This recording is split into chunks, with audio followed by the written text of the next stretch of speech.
Okay. Considering listen, you saw the title of this video. We're talking about Rick and Morty today. Before I do that, let's do my low Muhammad act of kindness.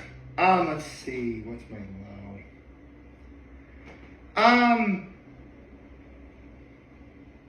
I guess I would say that my low is that it was pretty hot out recently.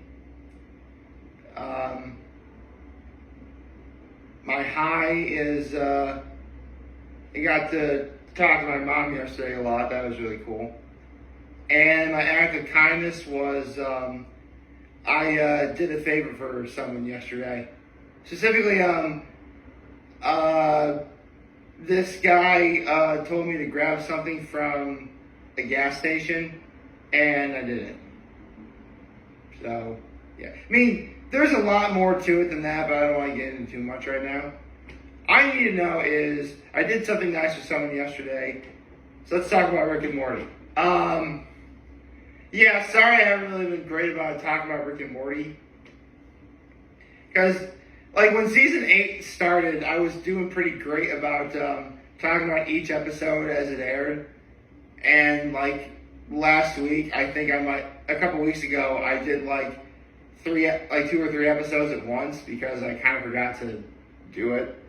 To be fair, talking about Rick and Morty always seems to happen on a day when there would be a One Piece manga chapter. And in fairness, One Piece did come first. Quite literally, actually. So, yeah, take that what you will. But these last 2 episodes of Rick and Morty that we had, the episode where where apparently like Jerry's have where all Jerry's in the multiverse have like their own sort of like code in terms of traveling through the multiverse. Get that in a second. And then like this last episode. Okay, I'll do the Jerry episode. I'll do the Jerry episode first. So here's the thing. If you watch Rick and Morty, then you know that Rick's portals go to, different places throughout the multiverse. Like, there's infinite universes, there's infinite Rick and Mortys. Any fan of Rick and Morty knows this. Which also means that there's infinite Summers, infinite Beths, and of course, infinite Jerrys, which is what this episode focuses on. Here's the thing. And I would love to see if this gets explored.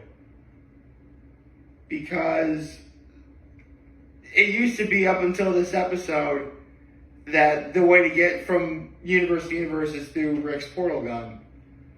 But apparently there are ways to do it. Like I forget how they describe it.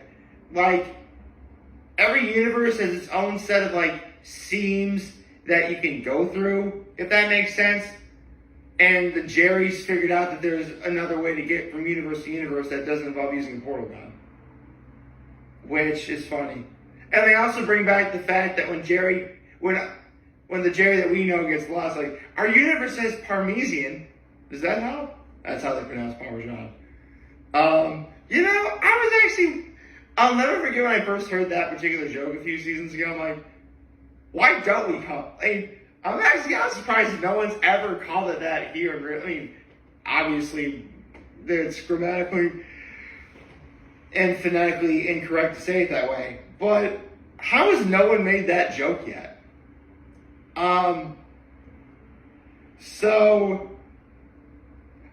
Listen, it's very clear that Jerry is always the butt of every joke in Rick and Morty.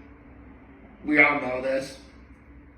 But it is kind of nice that, the characters that, like, it's nice to see an episode where a character that we think we know has more humanity and stuff fleshed out about them. Like the Beth episode a few weeks ago, where, Beth and Clone Beth come clean about how, they never grew up without Rick, because, Rick was messing around, and Rick said, I I don't want to get, I'm sorry, that's going to make me cry again. I don't want to do that right now. Okay, so, and I love, like, whenever Jerry enters the universe, there's, like a coaster that, like, if you flip it over one way, it means it's okay to come in. If you flip it over the other way, it means it's not okay to come in. You gotta leave. I love that little detail. Like, for all the jokes that have been made fun of how dumb Jerry is, this is actually, like, one of the smarter things any Jerry has ever done, when you think about it. So, give credit where credit's due. And the after credit scene where they're basically talking about a show that parodies Naked and Afraid, where Rick and Jerry are watching the show and they're both naked with the bowl of popcorn around their you-know-wheres. It was a good episode. It was. I mean, here's the thing. At this point in my life,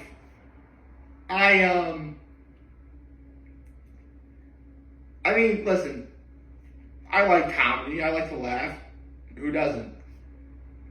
But I'm at that point in my life where I can watch something that's funny. I can acknowledge that they're funny.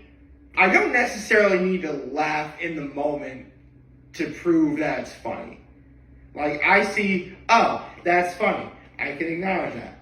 I don't need to laugh at that, but I can acknowledge that it's funny.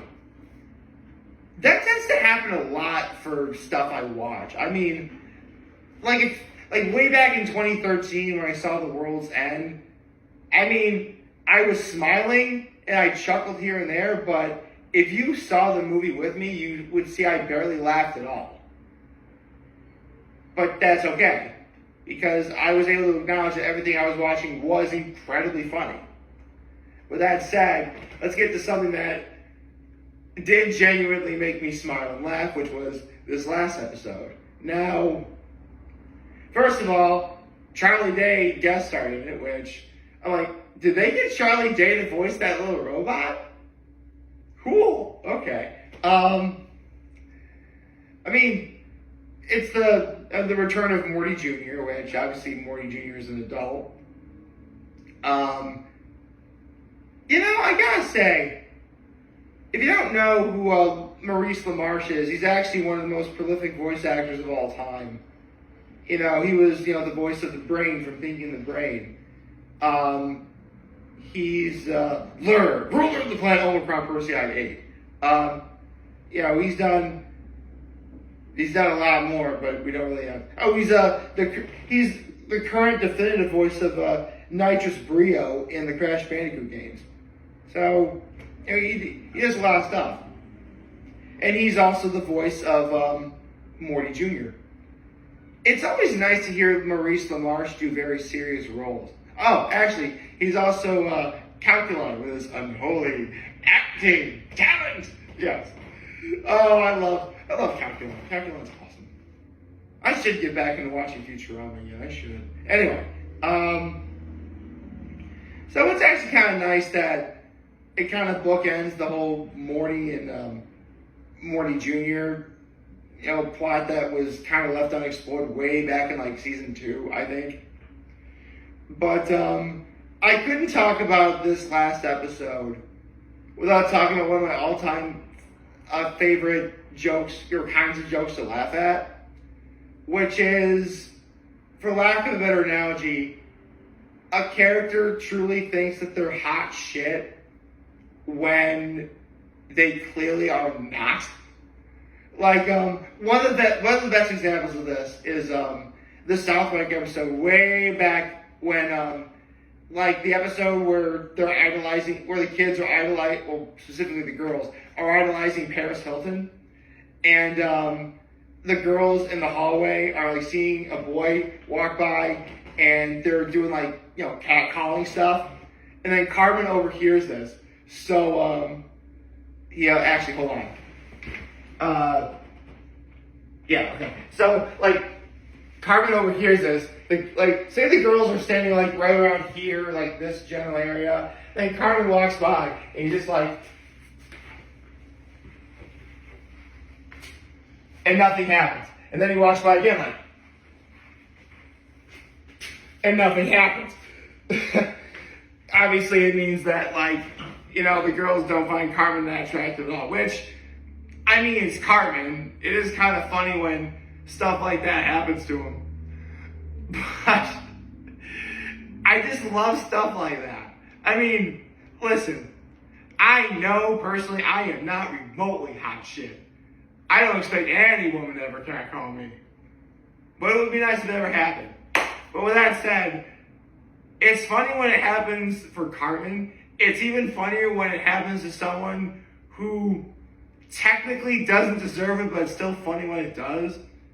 And that's kind of what happened. Actually, they did this last season too, in the Observers episode. When the Observers are talking about what Summer did, when it's on the news like these aliens are capturing exclusively hot people, and like anyone below a 7 is advised to stay indoors. And then Summer goes outside. It's like, I have to know. Like nothing happens. And then like another girl goes outside. It's like, it's okay. I think it was the host. And then like the aliens like capture the hot girl over there. Hot guy shows up. The aliens capture him too. And then the principal drives by in like his little moped. It's like, oh, it happened to you too? It's okay once you get used to it. And then Summer's like, I love stuff like that. And they do it here too. Specifically, like this is, I would say this is the B plot, where Summer and Rick go to this one restaurant where the people there precognitively believe what you're going to like or order. So obviously, you've seen this classic trope before. You have one person who really wants to go to this thing, the other person very much skeptical on it.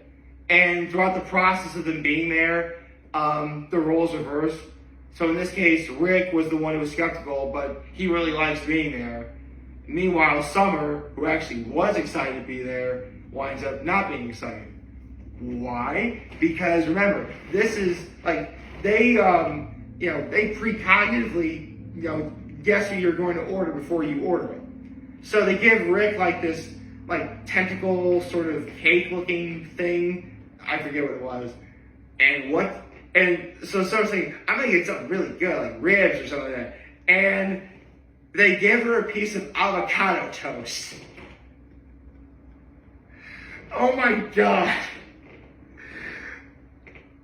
You know, I really can't think of anything more appropriate that says basic white girl than avocado toast. And that's exactly what was so... I mean, listen, for all intents and purposes, Summer's actually one of my favorite characters on the show. I mean, listen, if I didn't like Summer, I wouldn't be laughing at this. Let's be real. So when that happens, like, I'm complex, I'm different. Like, no, you're really not, Summer. Oh my gosh. Actually, there's been a lot of really great moments in season 8 so far. I mean, the first episode of this season was pretty much Summer dominant. It was. And actually, to this day, one of my favorite animation things ever in this season was, hey, what's going on, bitch? Like the mouth like moves like out of frame for something, then like gets back in place. Oh man. I mean, don't get me wrong, the precognitive stuff, the Rick and the Morty and Morty Jr. stuff, that's great. But man, the B plot's actually a lot of fun. This was a lot of fun. It was. The other thing about it, like, I remember when avocado toast really became a lot more mainstream. I mean, I think the one time I personally have ever had it was at Dunkin' Donuts, which, yeah, I know it's Dunkin' Donuts, take that way you will. I mean, wasn't bad. Although, to be fair though, Dunkin' Donuts, I mean, I don't know if they still have avocado toast anymore, but Dunkin' Donuts gave you the option of putting bacon bits on your avocado toast as well. Like, getting the avocado toast with bacon bits is clearly the better move, if you're skeptical. Unless, of course, you're a vegetarian, in which case, you're probably going to be at a loss. Actually, speaking of Dunkin' Donuts, we're going to be getting pumpkin spice soon. Oh, like, okay, I know, like, I just said avocado toast is the one thing that screams basic white girl. And that's, like, from a comedic standpoint, but real ones know that white girls love pumpkin spice. They do. My inner white girl is waiting for the moment to have pumpkin spice again. And like, I will have it. My inner white girl will be most pleased. I'm so happy. It'll be coming soon though. Like, I think we're gonna be getting pumpkin spice stuff in like mid-August. I think that's when they bring it back. And when that happens, I will be ready. But yeah, I'm really digging this season of Rick and Morty. I mean, I'm kind of sad that the season finale is this weekend. I mean, listen, you know, I gotta say, waiting in between seasons for season 7 and season 8, the wait didn't really feel that long, actually. In fact, I mean, if I was feeling nostalgic for season 7, I would just go to the trailer that announced that we were going to get a season 7, because it was playing Motorhead's "The Ace of Spades," which is a badass song. I mean, listen, whether or not you like Rick and Morty, you gotta admit, they have an amazing soundtrack when they want to use it. But yeah, I'm really digging season 8. I'm really glad that, you know, I gave it a chance years ago, and whatever happens for the season 8 finale, I think we can all agree that season 8 was a lot of fun. I hope you like this video. If you like, subscribe to the YouTube channel, follow me on social media. As always, I'm very humbled that I made this video for all of you guys watching the show. Everything. Hope you have a wonderful, wonderful, wonderful Thursday. And remember, if you guys want to talk to channel, we'll be here to let me always back. Take care. Make good choices. 607 all day, baby. And now we wait until Sam Rockwell is on Hot Ones later today. I'm excited for that one too. That's going to be tomorrow's video for sure.